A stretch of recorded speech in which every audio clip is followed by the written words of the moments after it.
are the New York Knicks. I'm back. Rocking in New York. Well, it's the Knicks. New York. We are the New York Knicks. New York. For this new season we're about to enter, the Knicks taking no shorts just like winter. New York, New York. New York be about the Knicks, huh? But the best thing about New York City is K-N-I-C-K-S. Everybody say go New York, go New York, go! Go New York, go New York, go! Hey everybody, it is the New York Knicks podcast, episode 560, part of Dash Radio. I am Jay. How you doing, Mark? Good. So the Knicks, since the last show, played 2 games, and those games will either convince you, one game will convince you the Knicks are back and ready to make a push for the playoffs. This is the team we want to watch, and one game will make you think, should we just give up right now? It is definitely a Dr. Jekyll and Mr. Hyde team this season. Yes. The painful thing is if they won today's game against the Hornets, they would have tied for 7th place, almost out of the play-in tournament, and now they're back down to 10th place. I mean, the East is really tight right now, so you can move up or down really quickly. It's just a little frustrating. It's like every time they get almost there, they have a stumble. It was a great victory against the Hawks. It was one of those victories you're like, yeah. I mean, I know the Hawks aren't that good this year, but they still are good. They're the Hawks.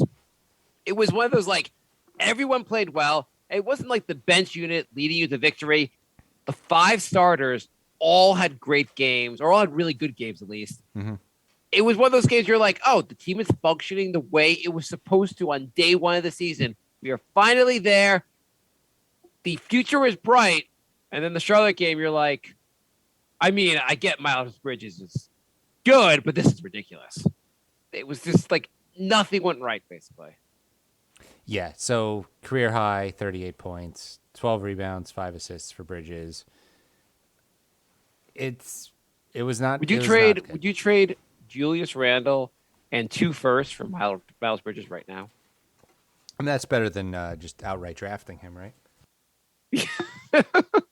If only, was there anyone else we drafted above him that we just included as a throw-in the Cam Reddish trade? I know everyone's like saying, well, you know, we did draft Knox, but we got Cam Reddish. Do you really think that Knox is what put Cam Reddish trade over the top? Like, yeah, like that was a trade for a first-round pick. That was the Charlotte. That's what the Hawks wanted. They did not it was like, oh, I mean, if Knox is lying around, you don't mind giving him to us. Right. It's not like they were like, no, we're holding out for Knox, guys. Just guys. Trades I mean, happening. I get you're giving us a first-round pick, but we want real. Like, it doesn't matter. The first to throw in Knox is what solidifies this deal for us. There's also a lot of retcons going on Nick's Twitter right now about Kevin. I'm sorry. What? Sorry, I'm using my comic book lingo with you. A redcon? Retcon. That is retro. Wait, hang on. Spell it for me. RETCON. You're gonna look it up because you're not gonna believe my. No. I'm not looking it up. I'm gonna try. So retcon. So I imagine you're shortening 2 words. Retroactive continuity. So I guess you didn't have till the end of time for me to try to figure that out. So it's like in comics where they'll change the backstory of a character. Even though he had like a 30-year history, they'll be like, oh, no, by the way, this happened instead. And it like changes the whole. So people are doing that with Knox.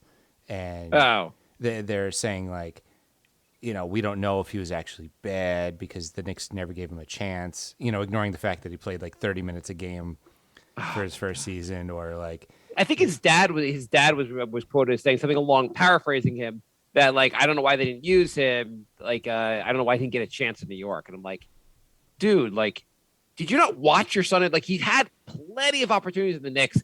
He's not really good. He's a career 37% shooter from the field. I'm he doesn't play defense. I'm sure if Knox went down to your local Y, he'd freaking dominate. You wouldn't score a point against him. You would. Yeah, I am sure he would dominate. He would completely dominate. It's just like in the terms of, I bet if he went to the G League, how do you think Knox would do in the G League? I think he would do very good in the G League. I saw a tweet that really summed it up great. It said, it must be the weirdest thing to be good enough to be in the NBA but also be a bad NBA player. It must be like just a weird experience. 'Cause you're better than like 99.99% of the world, but you're not good in this one group of people. Like it's got to be a weird experience. Yeah. You're so elite, yet where you actually play, you're considered bad. Yeah, it's got to be surreal. Yeah, it's got to be surreal. But in terms of NBA, his 3-point shot looks decent. I bet over the course of a season, his 3-point shot would look. I bet he could just be an above average 3-point shooter. You'd agree with that, right? Yeah. And that's his only skill. Pretty much, yeah. That is it. Like, I remember the Steve Novak days, and Novak was a good 3-point shooter. I don't feel even Novak was as bad on defense as Kevin Knox is. And he's only shot above league average from 3 1 out of his 4 seasons. Right. It was also the more recent. Like when he first got to the league, he wasn't a good 3-point shooter either. He wasn't good at anything. Yeah. He's a terrible finisher. Yep. Thank you for the subscription. Appreciate it. Awesome. He's a terrible finisher at the rim. There's no reason to bash him either. It's just like it's weird. I know what you're saying. So people are going around saying he never really had a shot. Like it's the way. So we are spending all this time now talking up Cam Reddish. They're like Cam Reddish. Like I think his coach said. Like who that said that he's comparable to Paul George? Like an absurd comparison for a guy that hasn't done anything in the league. And, like, right. Yeah. Let's settle down a little bit. Yeah, he's in his 3rd year. He hasn't done that much. I mean, like my understanding, Cam Reddish has shown flashes. His 3-point, even his 3-point percentage. I know we did talk about it a little bit in the last show. It's really boosted by the fact that he had like 3 awesome 3-point shooting performances this year. He had 3 games where he shot the lights out, and not that you could just remove that, but that really kind of boosts his 3-point average this year. Mm-hmm. Overall, he's got a lot of potential, but Cam Reddish did not show his potential at Duke. And in 3 years, or 2.5 years on the Hawks, it wasn't like he showed it. It wasn't like the Hawks were like, he's so good, we can't trade him. They were like, he's got a lot of potential. We don't think it's going to happen anytime soon. Do you know who had potential, didn't really do much for 3 years, and then blew up in year 4? Who? Tracy McGrady. Did he not do anything in his first 3 years? Yeah. Really? Yeah. So we traded for Tracy McGrady? That's what I'm saying. I'm calling it right now. Okay. Because McGrady was darn good. So he was drafted out of high school, if I recall correctly. His first 3 years, now I'm looking at it, he was a decent shooter. He was terrible from 3. I don't think he was ever a good 3-point shooter. But he was shooting like 20 something percent, like his second and third year. His 3rd year, he was so in fairness, it was his first 2 years. His 3rd year, he was averaging 50 points a game. His 4th year, he was averaging 26. Obviously, he really blew up. I'd say going from 15 to 27 points a game is a pretty big leap. Yeah, that is but I'm saying like a guy that scores 15 points a game is not like he's already a pretty good player. Yeah. So like the leap was really year 2 to 3 when he goes to 9 to 15. 9 points a game, whatever. You're like your bench player. 15 points a game, you're an important part of this team going forward. Right. At age 20, and he also, anyway.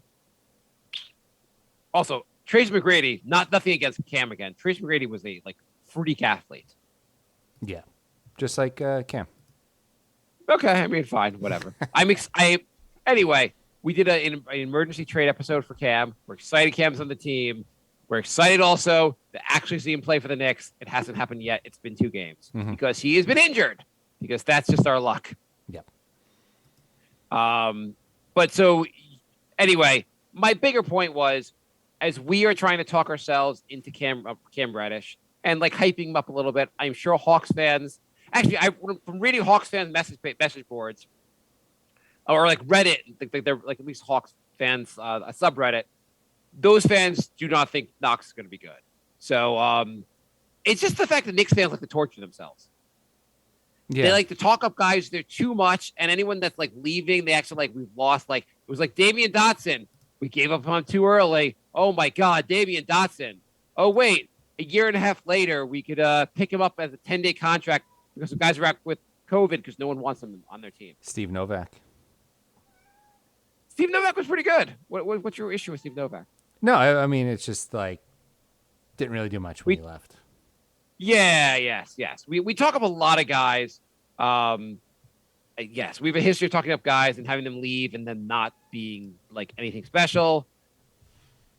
But Jay. Trade rumors. Well, before that, Jay, do you want to wish happy birthday?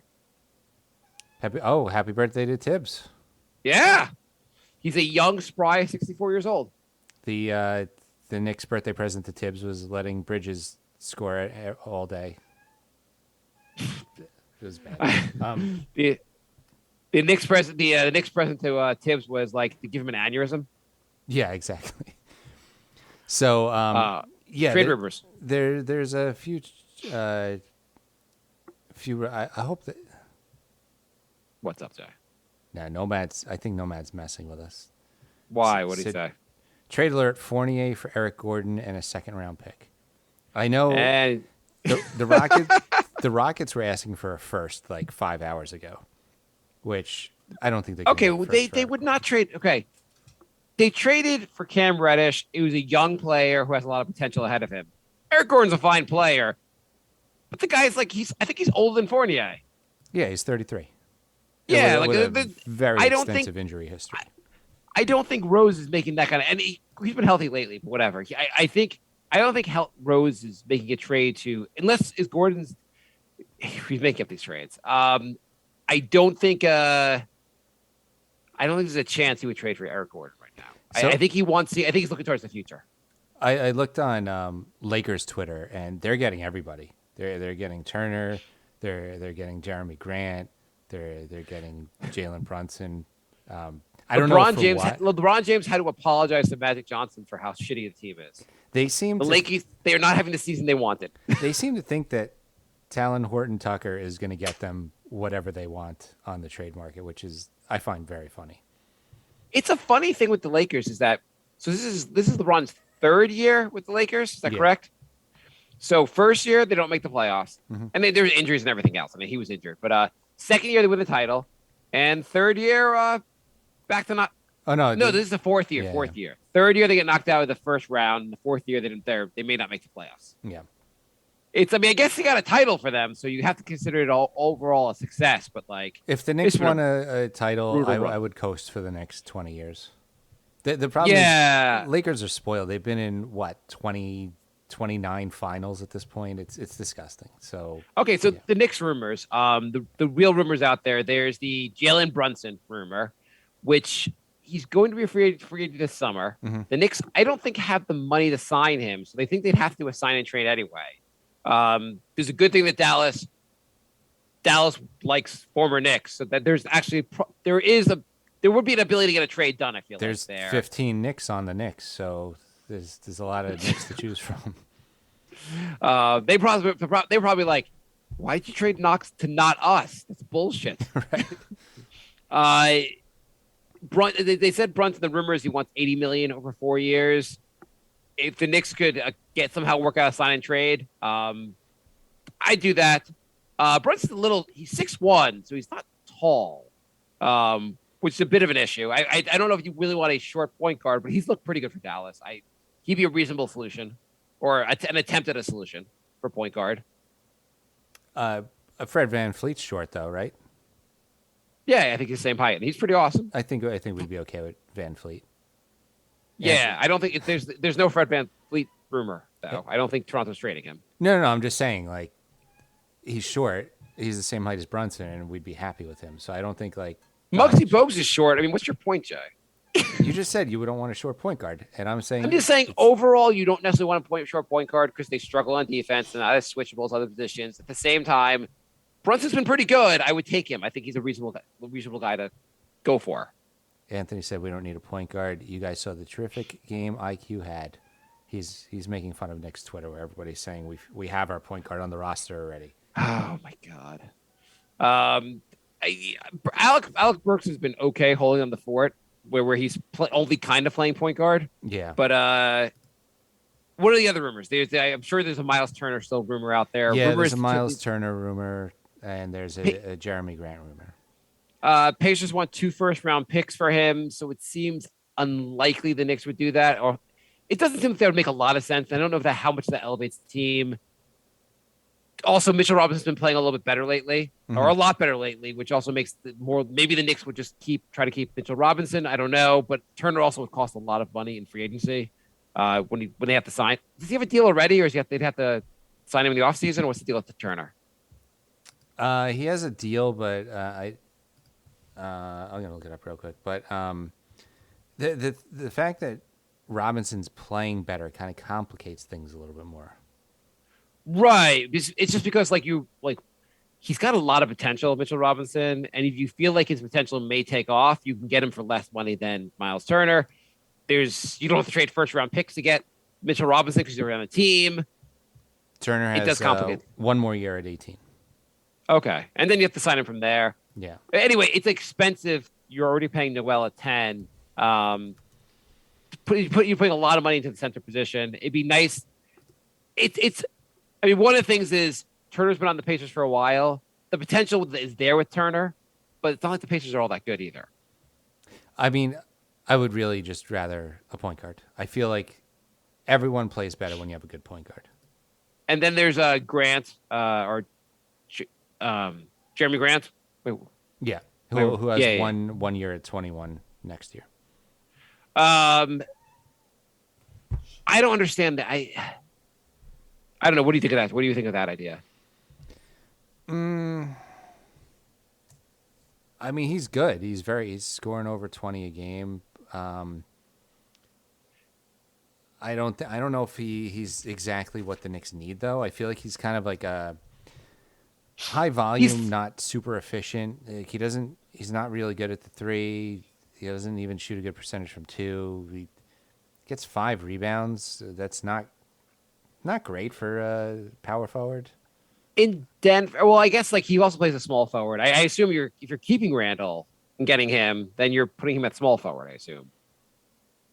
And he was known for defense in Denver for his brief time. He's been till he got to Detroit, he was known for his as being a defensive player. Obviously there's an offense there. He seems like a guy that will get a lot of points on a really bad team until the team has someone better to take the ball away from him. Yeah, I don't know. I don't know. The Knicks seem to have enough inefficient, streaky shooters, and inefficient is just the name of this team. Yeah. Everyone is in it. We talked about last show. When's the next time a guy who's not a center is going to shoot 50% or above? Right. I don't know. It's pretty brutal actually how few guys can do that in this team or have potential to do that. So the 2 games. You want to talk briefly about the 2 games? Yeah, I was just about to mention. The Knicks have some really streaky players, especially players like Fournier, who don't really play defense at all. And he's been trying a little. He tries, but he's been in the Hawks game. He didn't look that bad. I mean, everyone looked terrible against Miles Bridges, but and they left Fournier too long in the first quarter when he was just getting crushed. But yeah, I don't know. Fournier he's streaky. Yeah, what were we going to say about him? So what I was going to say is there's a lot of guys on the bench who can put up some points. If you have a streaky guy who just doesn't have it that day, take him out. Put in IQ. If IQ doesn't have it, take him out. Put in Grimes. Somebody's going to start hitting shots. When does IQ have it? It seems so rarely these days. He's been much better at distributing the ball, but then his shot has been terrible. So it's can't you just do both? Yeah. I guess his numbers for the Hornets game were fine. He doesn't, to me, quickly. I'm just not getting the sense quickly he's going to emerge as a consistent. You need to be consistent to be good. There are very few guys that are consistent on this team. He's shooting all-time great free throw percentage, but yes, he's shooting absolutely terrible everywhere else. 38.5% from the field, 34.5% from 3. It's bad. And so quickly, the reason he's so good at shooting free throws, you understand, is that the other team doesn't play defense; they just leave him open at the free throw line. And I'm saying that because they must be guarding the Knicks, the rest of the players at the free throw line. The Knicks are probably shooting contested free throws just based on the fact that they miss so many goddamn free throws every game. They were 11 for 21. You know what those 10 missed free throws? That was the difference in the score of the game. Yeah. Yeah. Not that they were going to shoot 21 for 21. That would be a little bit much to ask. But how do you shoot 50% from the free throw line? How bad can you goddamn be? Like, Yeah. For an entire team to shoot that bad, that's really. Holy shit. RJ Barrett. I'm like RJ Barrett. He's playing a lot better lately. But I cannot believe in his shot until he can shoot a goddamn free throw. Yeah. How can he be so bad at free throw shooting? Nomad wants to know when Barrett's rookie contract is up, what would you consider an extreme overpay? A max deal would be an extreme overpay. It'd be extreme overpay. I don't see, like, he hasn't demonstrated max, like. Would you consider $20 million a year an overpay? Probably. I mean, yes, but I think that would be probably within reason. If it was like a 4 or 5 year, $20 million per season, it seems like that would be what you kind of have to do because you're also betting on his future potential. Mm-hmm. Like, it's not like he's earned it up to this point, but you're betting that he'll earn it going forward, and it's a reasonable bet to make. Right. And he may want more money, but you might want to be able to hit a free throw if you want more money. Yeah, I'm looking up what he's shooting for free throw percentage this year. He's shooting 70%, which is not good, but it feels like it's worse. It feels like it's worse. It feels like every time he goes to the line, every time he gets fouled and goes to the line, I'm always like, well, there's only 1 point. Good strategy on the other team. Like, he's also regressed in every statistical category this season. He's been playing better, and so a lot of people are pointing out that over the last 7 games or last 8 games, his stats look pretty good. It's just that you have to point that out because prior to those games, his stats look horrendous. Right. It's like, well, he didn't look good for 30, so I'm glad he's been looking really good over the last 7. But by the way, I was looking after the game. I was like, oh wow. I mean, Randall got 10 rebounds and RJ got 12 rebounds. The Knicks did really well on rebound. Oh wait, because they missed every shot, so there's Right, lots exactly. of rebounds. Yeah, when you're shooting like 12%, there's a lot of rebounds to be had. So RJ generally he's been playing a lot better lately. He's been much better at going to his patented move, basically going to the basket and kind of going around a defender. I love that. Mm-hmm. I want to see more of it. I want to see more of him being aggressive. His 3-point shot has been a lot better lately also. He's trending upward, right? Yeah, he's trending upward. I mean, he really hit near rock bottom maybe 10 games ago, and it's finally getting back. He's finally coming back to life. I'm going to withhold my extreme excitement until this streak hits like 10, 15 games. I'd like to see the rest of the season, him to look pretty good. Yeah. And then I'll really believe in him. Yeah. Yeah, I don't know. People are going nuts over, a couple weeks, which it's great, but like we're talking like 2 weeks. I mean, I feel like the Knicks' future is really kind of built around RJ being good. Everyone else, you really you need talent, young talent to really like build from. And no one else is all like Quickly's fine, but we're not really sure Quickly's going to be a starter in the league. Same with Grimes, same with all the other young players they have. The one guy you're like, this guy's a starter, and this guy has to be a future all-star if this team to really have like a high ceiling is RJ. And if RJ's going to suck, then you might as well just go back to tanking and try to find like a superstar, or I don't know. And everything's built around RJ being good. Yeah, I mean, the Nets last year was the first team in as long as I can remember that haven't drafted one of their top 3 players. Like every playoff team every year, at least one of the top 3 they've drafted. You have to hit the lottery in free agency, where guys conspire to get to your team, or you have to. And it's really, even if you do that, most of the time you have to have drafted one player. Like even the famous Miami Heat, Dwayne Wade was drafted by them. Yeah. Yeah, exactly. I mean, you name any team, any championship team, really. And not that you don't always have to have like a top 5 pick either, because obviously like Miles Bridges, who looks like someone the Hornets really, between that and LaMelo, they've got like a pretty good core there, and a few other players also are pretty good. But like Miles Bridges was like what, the 12th or 13th pick. Mm-hmm. He looks like he's going to be pretty awesome.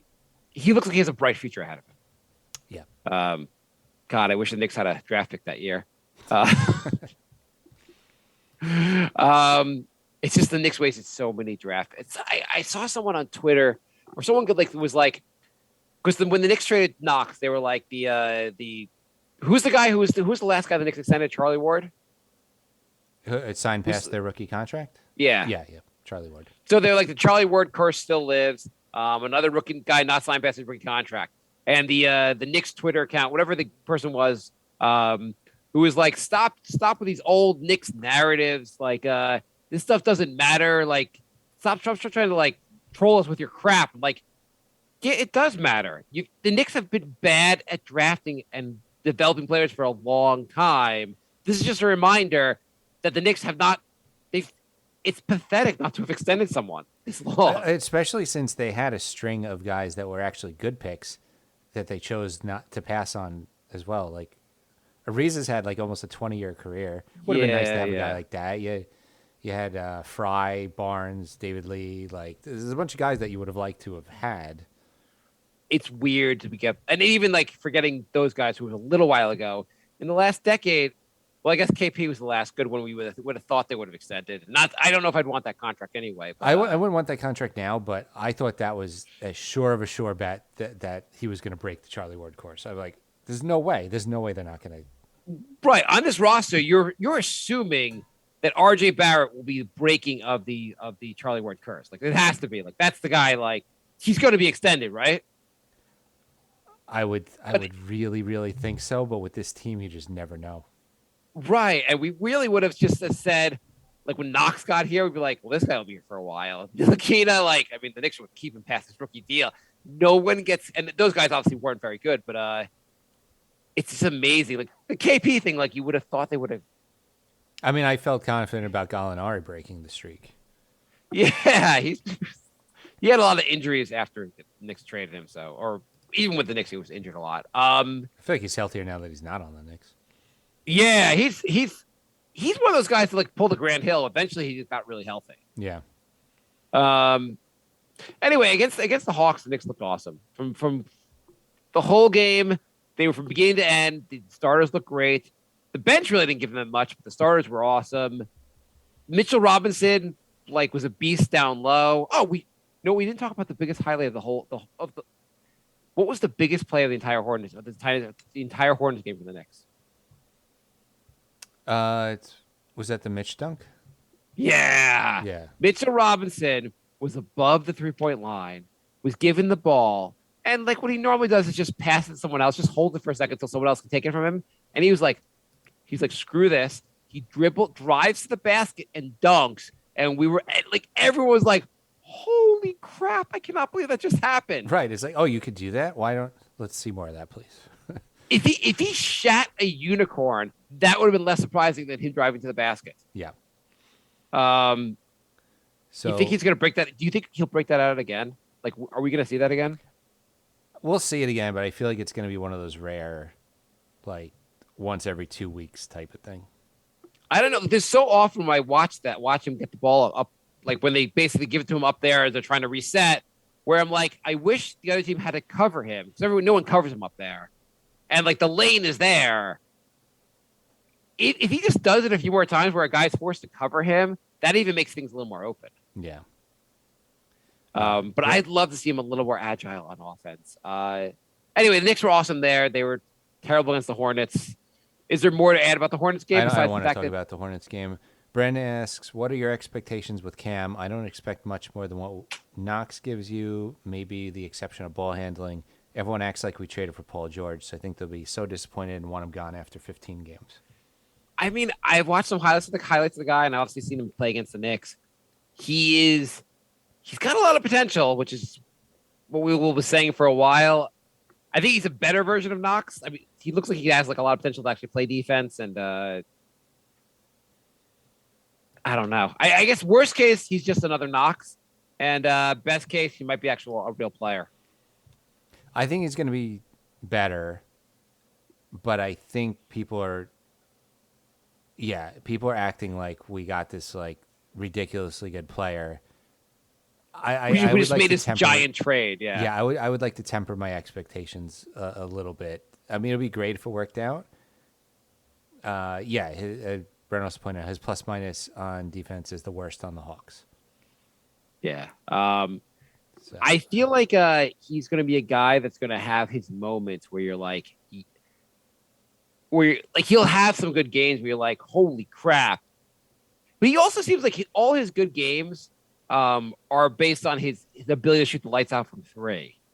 So when you trade for a player, you cannot trade him again for 30 days. So 30 days after the Cam trade is the day before the trade deadline. I don't think they're trading Cam again. Just I know was this rumor that he's going to be part of a bigger package. If you're part of a when bigger a first round package, pick would have been a better part of the package. Depends. Maybe they've been doing their homework and they think. If you had to put a percentage on the Knicks making a big move, not a small move, a big move before the deadline, what percentage would you put? 12%. I feel like that's even high. I think it's maybe 1% chance they make anything big. I only say that because there hasn't been, like, Leon Rose does not have leaks like other people No, he doesn't, on yeah. the Knicks. Like, you knew everything they were going to do like a week before they did it. And now it's just like, surprise, this just happened. So, like, I have to up the percentage a little because I don't know what's going on right now. Right. I just feel like Cam Reddish is not a win now move. It's we're going to bet on this guy's future potential, which means I'm not playing for this season, which means I don't need to make a big move. Anthony's saying 70%. That is a big percentage. Yeah. And Anthony, by the way, everyone doesn't know, is actually he's Leon Rose's personal assistant. So he knows everything Leon Rose is thinking. So we're good. Breaking news. Anthony's a super fan who is probably more knowledgeable than us. Well, everyone's more knowledgeable than us. Facebook. Greg writes. Wait. Before we do that, I have to do it. DraftKings Sportsbook is here in New York. You can now bet on all your favorite sports right here in the Empire State on top of top-rated DraftKings Sportsbook app. You know DraftKings for their daily fantasy contests, and now they brought their expertise to sports betting so that sports fans everywhere can get in on the action. Do you want to read this next week, Mark? No, I can't read. DraftKings Sportsbooks offers everything you would ever want from a sports betting app, from player props, the same game parlays. They have it all. You can now bet on all your favorite sports from the comfort of your own home with one of America's top-rated sportsbook apps, DraftKings Sportsbook. DraftKings is safe, secure, and reliable. Best of all, you can deposit and withdraw your cash whenever you want. So check out DraftKings and tell them I sent you by using promo code NYKP. That's promo code NYKP. That stands for New York Knicks Podcast. DraftKings Sportsbook. Right, you could have. So go on. DraftKings Sportsbook. It's here in New York State. Eligibility restrictions apply. See DraftKings.com/sportsbook for full details. Must be 21 plus. Physically present in New York. Gambling problem? Call 1-877-8-HOPE-NY. Done. Cool. Yes. You want to give so who's going to be next game? If someone's going to make a bet for who would you bet on? What Knicks player are you going to bet to go off next game? Our Obi strategy did not work from last episode. Obi had like decent numbers. I mean, 5 for 6 is, it's pretty good. If you extrapolate that over 36 minutes, he would have scored like 35 points. It wasn't like most of his damage was also done in garbage time, but yeah. Okay. Anyway, Greg writes Zion for Randall. Who says no? Me. Jay. I am scared to death of Zion. I know everybody wants him. The guy's missed 120 games already, like in 3 seasons. I don't know. I think I know they're not the same player, but we've already had an Eddie Curry eat his way out of the league. I don't know if I want to bring in Zion. You guys, Greg also writes, you guys think Reddish will be in Tibbs' doghouse or would actually play real minutes? And we all know it's hard to understand exactly how Reddish's minutes are going to fit in here. Reddish actually went to the Hawks before the season started, saying he wanted a bigger role because they couldn't accommodate him. Was one of their reasons for they understood he wanted a bigger role. They tried to accommodate him by trading him to another team. Right. Is Reddish going to get a bigger role here? I don't know. He wanted a bigger role than 29 minutes per game. 20. I think he can get 29 minutes this year. I mean, 23 minutes a game this year. Yeah, no, last year. He Yeah, went into yeah, the season I guess saying he he wants wanted to a bigger be- role than 29 minutes a game. That's like Yeah, that's a lot of minutes actually. That's a good point. yeah, and he started most of the games he played. That's a I feel like pretty you big guys role. should build the entire team around me. Yeah, dude. How about you learn to shoot first? It's a little red flaggish. Yeah, It's whatever. like We'll you see got how a it deep goes. team that's in the playoffs. Do I think he'll be in Tibbs' doghouse? No, because I think Tibbs will play Reddish. Tibbs will play him at least 20 minutes a game. He'll find 20 minutes for him, just because the organization has traded for him. If he plays defense, think he'll get Tibbs- minutes. He has a lot of potential on defense. I imagine the front office has said to Tibbs, we understand he's not where he needs to be on defense right now, but if you could work with him and make him a better defender, I think he's going to get it. I think Tibbs will give him a real shot. Yeah, I do too. Frank writes, do you think it'd be a really dysfunctional organization if Rose traded for him and Tibbs was like, I ain't playing him? Yeah. Nobody told me about this. You'd hope they speak about these things. Frank writes, do you think if Clyde laced up against you guys that either of you could beat him one-on-one? Jay? So Walt Frazier is, how old do you think he is? He's like 81, right? 76. 76. He's 6'4". I'm 5'11". You're, what, 6'1", Jay? 6. You're 6. Okay. So you guys got height, decent amount of height on us. He's 74. I have to say, I gotta be able to beat him at 74. I mean, he can't be that fast right You now. said 76, right? He's 76. I mean, at 66, he probably would school us. At some point, I mean, I'm not the most skilled basketball player, but the dude's 76. Like, come on. I would say win, but not school. I think still think it would be close.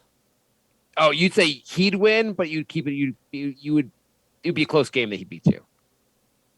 Or if I won, I'd say if I won, it would be close. Well, he's gonna score. I'm not gonna school him. Come on. Yeah.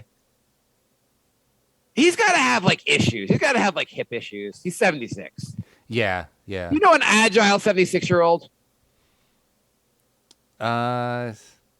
Think of the oldest people you know in your life. Are any of them like running up and down the court against you? No, but I did go to Stony Brook University and play basketball there, and there was this guy who was probably in his 60s that destroyed everybody. You know what the thing also is? I bet he's a former NBA basketball player, a very, very good one. I bet he could shoot the lights out against you. So he was just basically, he's 6'4". He's obviously taller than you. He'll get all his shots off. Yeah. You're not going to really block him. So he'll probably just school you as far as like, he'll make most of the shots. He'll make most of the shots, and so that means I would have to score every time, and I would probably score it first until I got tired, and then it would be like, then he would probably start pulling ahead. He'd probably beat us both pretty badly at 76. Now, the more you think about it, I think he's just going to be old man shooting the lights out. He won't need his speed. I'll go around him, but I'll just miss a bunch of shots because I'm not like. Yeah, just because I go around it doesn't mean I'm going to hit the layup. Yeah. Because it won't I'd be a really layup. have to It's not like we can dunk. Frank writes, should Toppin be fined every time he shoots a three? Why do the Knicks not like defending the 3-point line? For the first part, he made a three actually against the Hawks, I think. Or no, he made his first three against the Hornets today. But I still go with my theory that every time Toppin posts up from three or whatever, he's every time he's not post up, but spots up from three, he should take the ball and just throw it into the stands. That way the Knicks can get back on defense and we'd have better odds overall. Do you know what he's shooting from three this season? I'm gonna say 21%. Lower, 20. Wouldn't it be hilarious though if you just threw the ball to the stands really far and they're like, "Why'd you do that?" Well, the percentages said it was the best move. I'd really like to see him not stand there anymore. I don't know. If I was the other team, I would give him I would never cover him from 3-point line. Yeah. I would encourage him to go out there. Yeah, absolutely. I'd be like, whoever his man is, just cover someone else and see how this goes. We'll try to just like get him when he tries to drive the basket, but Or Right. You don't want him within 10 feet of the basket, but you definitely want him 20 feet out. Yeah. So why don't the Knicks like guarding the 3-point line? It just seems like they're not organized enough to know when to switch or when to help. By the way, Miles Bridges was like a 30% 3-point shooter. He went 5 for 9 against the Knicks in threes today. Like that's just kind of like it wasn't like the Knicks like left him open over and over again. I mean, Knicks do leave guys open, but like the Knicks get a lot of open threes also. It's not like everyone's just shooting contested threes all the time in the NBA. A lot of times teams find get a guy open for 3. Yeah, but he did score an additional 18 points on top of those threes. So No, I'm just saying why do guys? It seems like a lot of guys have freakishly good 3-point shooting games against the Knicks, like to the point where like if other teams were leaving them open, they wouldn't hit as many threes. It's like guys are just like happen to have the best 3-point shooting night of their whole season against the Knicks this year. I think because when other teams leave you alone at the 3-point line, it's like startling and it throws you off. You go into Knicks games and that's just on the board. Like you're going to take open threes tonight, and so they're already expecting it, and it's easier to shoot in that situation. But like the Knicks, like they didn't shoot a lot of contested threes. Like most of their threes were open. Also, was I missing something? I'm always watching them. They find the open guy and they have the open guy shoot. The Knicks just miss those shots. Yeah, they have a lot of streaky, not great shooters. Yeah, I mean that's fine. It's just it just seems like there's so many guys this year. If you did your Knick effect just for 3-point shooting, forget the whole like whoever has their best night against the year I bet a lot of players have had their best 3-point shooting night of the year against the Knicks this year. Yeah. Yeah. Anyway, super frustrating. But Brent why don't the Knicks said like Randall looked better in the last game, seems to play better when in a flow, catch and shoot, or a quick pull up. I agree.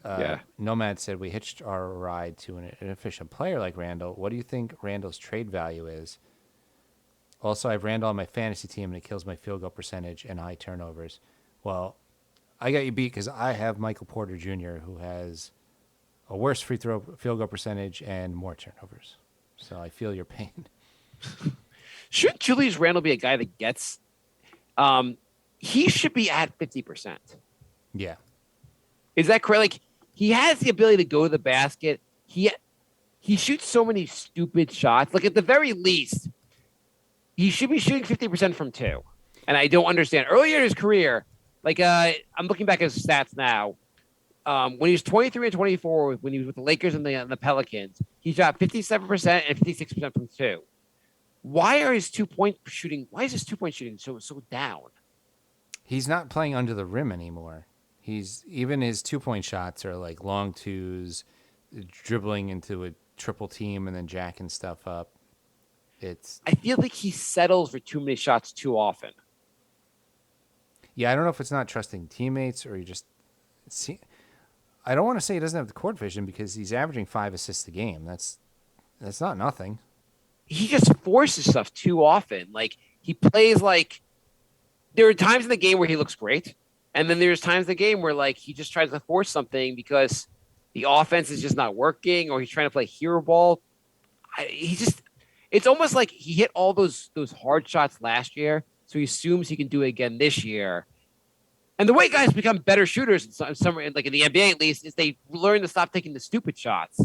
And he like almost has like extra confidence with those stupid shots because he made so many of them last year. Yeah, yeah. He also like had an abnormally good 3-point shooting last season. Now he thinks he's like a sniper. Yeah, it's 3-point shooting. I feel like it's been a little better lately, but I don't even know. We hitched our ride to a guy that hitched our wagon. Are you reading the comment I just read? No. Oh, okay. No, I'm just trying to say I'm agreeing. I don't know why I said the exact same thing I just said, but like I feel like it's we really need RJ Barrett to take. You need RJ Barrett to take over, become the guy. Randall can become he can become the 2, and then this team makes a lot more sense. Yeah. Greg writes. Brian writes reddish debut, assuming he plays today. He did not. And Greg writes realistic trade ideas. I don't really have any realistic trade ideas right now. I really think the team's going to have to kind of roll with this. Like, what do you think's out there, Jay? What moves are you really making with this roster? I think you try and get Brunson, and if not, then you don't really do much. Because, like, Robinson is playing pretty good now.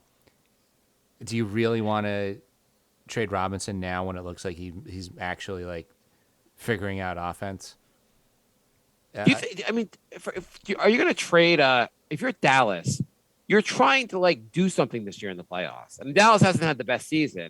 They're playing a little better lately. Actually, they're playing pretty well lately, except for when they got hammered by the Knicks. Why would you trade Jalen Brunson during the season? If anything, just wait till the offseason, work out a sign and trade, be involved in that. But like, why would you trade Jalen Brunson when you're trying to make a playoff push? The only way you do that is if you think he's going to walk and you're not going to be able to do a sign and trade and you're just going to lose him for nothing. So you're going to try and cash out now. That's the only. No, I understand that. But if you're Dallas, aren't you trying to like pretend you want to win the title this year? I know they're not really that close. Yeah, I mean, if you're Dallas, do you really think you're that close to a championship? I mean, you say we have Doncic, so at any time we could make a run. I don't know. I feel like when you have like a player of Doncic's level, you try to go for it every season. I don't know. You don't surrender. You don't surrender mid-season by trading away one of your better players. I don't know if you think it makes you better for the next few years, because like they're not better than the Suns and the Warriors this year. They're just not. Yeah, no. Dallas is. It would be very hard to see them win the title this year, but the West is pretty open also. After the top two. I think it's the Suns, Warriors, and then there's a huge gap. Yeah, yes, I agree with that. But I feel like I don't know. It's hard to say we're going to throw in the white flag, basically. I think it's hard thing for Dallas to say to Doncic, we're giving up on the season by trading Brunson. Yeah, it's tough. So, yeah. So anyway, maybe they will. Who the hell knows? But I would think if they're trading Brunson, they're going to do it in a way to try to get better now. Yeah. You trade, hey, we traded Brunson, but like we got this guy back who will make us even better. Maybe who's a better fit, maybe. And that better fit is Evan Fournier. Yeah, I don't know. I really don't care about any other position right now. The Knicks haven't had like an elite point guard. What since rookie year Mark Jackson? Jay, do you want to save this conversation for the day after the Knicks don't draft one this summer? The day after they pass one up, who ends up making the All-Star team? We're going to be talking about like they'll also be like when the draft works out, there'll be 8 guys who are like, well, these 8 guys are all like they're all All-Stars. Knicks have to draft one of them, and the Knicks were good, and the Knicks will still pass on all of them and draft someone else. Just like the Knox here. We got a backup for Obi, who's the backup for Julius Randle. We got another power forward. You can't have enough power forwards. Brent says, trade Mitch now. We need a floor spacer so desperately to open lanes for abundance of wings and lack of shooters. And we need more shooting. Jesus, we need a lot in this team. Yeah. We are not. It's really hard to figure out the 3 to 5 year plan to get us to make us contenders. I know. And at the same time, sorry, were you going to say, Jay? Go ahead. I was going to say, if you look around the league, there are a few teams that have made the leap where they were like, where a year or two ago you were like, I don't know how this team has a shot of competing anytime soon, and now they're ahead of us. Yeah. I mean, the Bulls, who have the best record in the East, last year they didn't make the playoffs, and in many ways I was like, why are they trading all these firsts for Vucevic, and like, what are they doing? They're just wasting their future. The Bulls went all in, and now maybe they'll come. Maybe they might have a chance of coming out of the East. I mean, they do have the best record right now. They're playing great. Like they're going to play competitively. They jumped and became a competitor. A contender. Yeah, I mean, Cleveland, adding 3 All-Stars will do that. Yeah, but it wasn't like they made that a very fast move. Though. Yeah.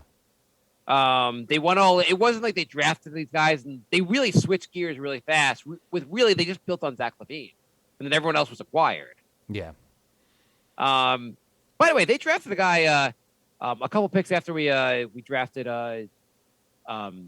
Deuce, and I like Deuce, but this guy Io, I forget his last name with a D, who's playing really well also.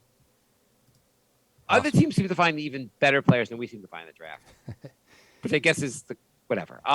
The Cavs are another team that really jumped us. They were bad. They're looking pretty darn good, and they have quite a bright future. And the third team that I want to say, I don't know if you can say they jumped us, but they suddenly became a major contender in the West. Is Memphis, and obviously they have Ja, who looks like an MVP candidate this year. We missed by one goddamn pick. We're trying to figure out if RJ can be consistent for a season. The guy we missed out by one pick looks like a goddamn all-star. Well, looks like not an all-star. He looks like a first-team NBA player this year. The thing is, I was told that the Knicks could not draft Shea because they already had Frank, and Cleveland drafted Garland when they already had Sexton. Yeah, yes. But anyway, Memphis also, by the way, they got Desmond Bane, looks pretty darn good there. He was we got IQ. A couple picks later was Desmond Bane. Mm-hmm. I'd much rather have Desmond Bane. Bane looks like he's a pretty darn good player. He's shooting and really he's consistent bad though, right? Bane? Yeah. No, I thought he was shooting well. I thought he was shooting well. I think you're hallucinating.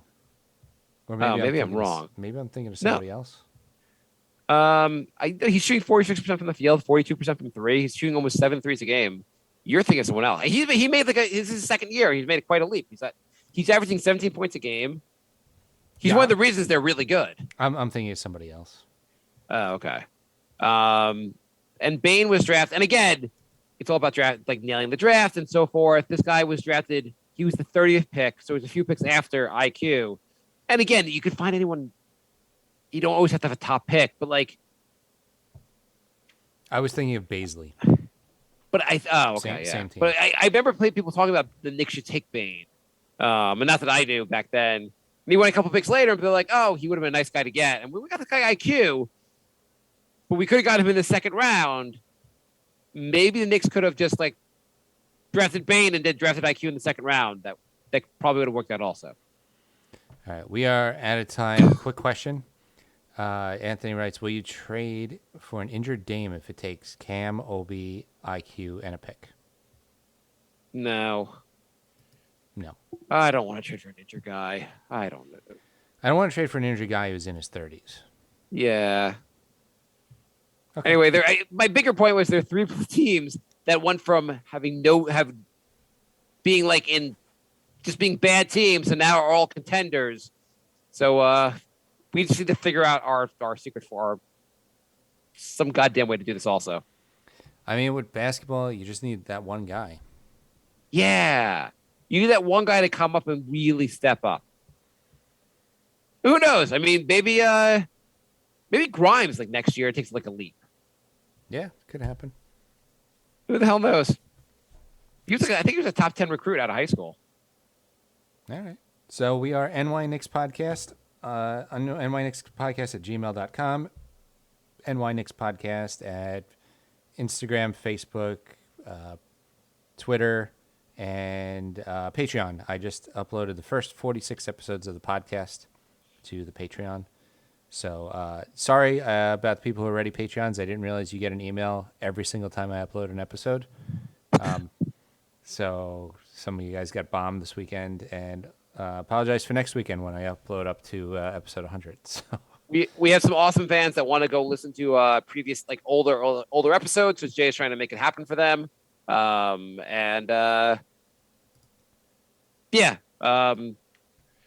Wouldn't it be great, Jay? Like 20 years from now, we're both like retired or hopefully retired, and we're like, hey, remember that time the Knicks drafted Hall of Famer I'm traded for Hall of Famer Cam Reddish? That would be very nice. Let's hope that's like when ends then they have some optimism. I really want the Knicks to win a championship before we end the show. I wanted them to win a championship before I die. True. That would be. We should actually like if they win the title, we can call it quits. We like. There's no way the show will ever get better. They'll never get better from there. That's what I did with the Giants when they beat the Pats for the second time. I never watched football again and it was the best decision I made. I was like, my favorite That's team. that's beat when my you canceled your New York Giants podcast. my favorite team beat my least favorite team, and I'm like, there's nowhere to go from here. I'm just done. Anyway, thanks for listening, everybody. Thanks for joining in the chat. If you want to join the chat, you could give us a follow. You get a notification when we go live, twitch.tv/crumpledbacon and youtube.com/TITOWAJ. And we will be back next week. You're done talking, right, Mark? I'm never done talking, but you can end the show if you want. Did you end the show already or not? I can't. Goodbye,